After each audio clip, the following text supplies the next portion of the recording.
రెండో మూడో కావాలమ్మా భూతద్దాలు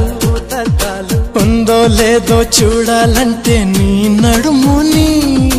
వందల కొద్ది కావాలంట జలపాతాలు పెరిగే కొద్ది తీర్చాలంటే నీ వేడిని లెక్కకు మించి జరగాలమ్మా మొదటి రాత్రులు మక్కువ తీరక చెయ్యాలంటే మధుర యాత్రలు విన్నాను నీ హృదయవాణి వెన్నెల్లలో నిన్ను చేరని మన్మధుడే బ్రహ్మను పూని సృష్టించాడేమో గాని 60 కేజీల దుడుకుతనాన్ని అలుపన్నది ఎరుగని రవితేజాన్ని